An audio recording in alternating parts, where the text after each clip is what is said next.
ہم نے رب کے حکموں کو توڑا، ہم نے پرواہ ہی نہیں کی۔ ہم سمجھے دنیا میں آئے ہیں تو ہماری دنیا ہے، آوارہ ہوں، خواہشات نفس کے مطابق زندگی گزاریں، آنکھیں بے حیائی میں لگی رہیں، سوچیں آوارگی میں لگی رہیں، کان نغمے سنتے رہے، زبان جھوٹ بکتی رہی، ظلم و جبر کا بازار گرم رکھا، عصمتیں عزتیں پامال کرتا رہا، لوگوں کا مال لوٹتا رہا، حق غصب کرتا رہا، کلیجی اور دل چیرتا رہا، لوگوں کو زخمی کرتا رہا، لوگوں کے جذبات سے کھیلتا رہا، پرواہ نہیں کی کہ یہ دنیا ہے، امتحان گاہ ہے، چند دنوں کے لیے آئے ہیں، اللہ کے حضور پیش ہونا ہے، عملوں کا حساب ہونا ہے۔ اب جب وہ دیکھیں گے کہ ہمارے ساتھ کیا ہونے والا ہے تو ان کے چہرے پہلے بگڑ جائیں گے۔ کیوں؟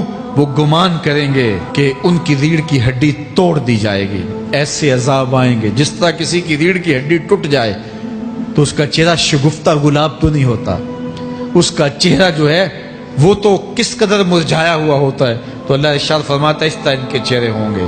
ابھی عذاب آیا نہیں ہے لیکن چہرے پہلے اترے ہوئے ہوں گے، اور جب عذاب کی بھٹی میں ڈالے جائیں گے، اللہ اکبر، اور وہ سخت عذاب، حضور نے جبریل امین سے پوچھا مجھے جہنم کے عذابوں کا ذکر سناؤ۔ عرض کی حضور سب سے ہلکے عذاب کی کہانی سناتا ہوں، اور وہ یہ کہ جہنمی کے پاؤں میں آگ کا جوتا رکھا جائے گا، باقی پورا بدن اس کا سلامت ہوگا۔ یہ سب سے ہلکے عذاب کی کیفیت ہے۔ اب پاؤں میں آگ کا جوتا ہوگا، حدت، گرمی، شدت اتنی ہوگی کہ دماغ پگھل کے ناک اور کانوں کے راستے سے باہر آ جائے گا۔ پاؤں میں رکھے ہوئے جوتے کی گرمی دماغ کو ایسے چڑھے گی کہ وہ پگھل جائے گا اور ناک اور کانوں کے راستے سے باہر آ جائے گا۔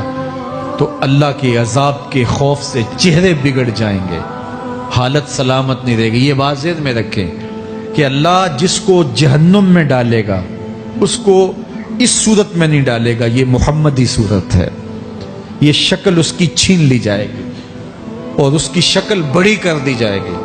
اس کا ایک ایک دانت احد پہاڑ جتنا ہوگا۔ احد پہاڑ کا پھیلاؤ 15 کلومیٹر پہ ہے، 15 کلومیٹر کا ایک دانت، اور 32 دانت کتنے ہوں گے تو منہ کتنا بڑا ہوگا۔ اس کو اتنا بڑا اس لیے کیا جائے گا تاکہ وہ عذاب کی تکلیف زیادہ سہے۔ 70 گز موٹی کھال ہوگی، اور کھال جل جائے گی تو اللہ قرآن میں فرماتا ہے ہم نئی کھال دے دیں گے تاکہ عذاب کی تکلیف اس کو گوارا کرنی پڑے۔ پھر چیخے گا، چلائے گا، ہائے مجھے پانی دو، پانی دو، پیاس کی شدت ہے۔ 70 سال تک تو اس کی کوئی آواز ہی نہیں سنے گا۔ 70 سال کے بعد داروغہ جہنم چیخ کر کہے گا کیا مانگتا ہے؟ وہ بولے گا مجھے پانی چاہیے۔ کہا جائے گا تو بے بھی ملتا ہے پانی۔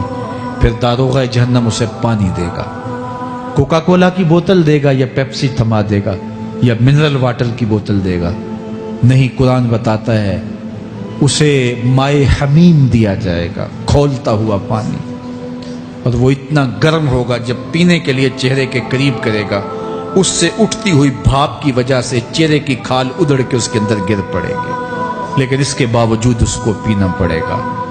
اللہ فرماتا ہے یہ دنیا ہی سب کچھ نہیں ہے، سمجھ لیا یہی سب کچھ ہے، آخرت کو بھول گئے، صبح اٹھے کام پہ چلے گئے، شام آئے آوارگی میں چلے گئے، صدائیں آتی رہی حی علی الصلاح حی علی الفلاح، کوئی پرواہ نہیں کی، نہ پیشانیوں نے سجدے کیے، نہ سوچوں میں پاکیزگی آئی، زندگی یوں گزار کے چلے گئے۔ ایسے نہیں، کہا ایک وہ ہوں گے جن کے چہرے شگفتہ گلاب ہوں گے، ایک وہ ہوں گے جن کے چہرے بگڑے ہوئے ہوں گے۔ اللہ اکبر، کلا اذا بلغت التراقی۔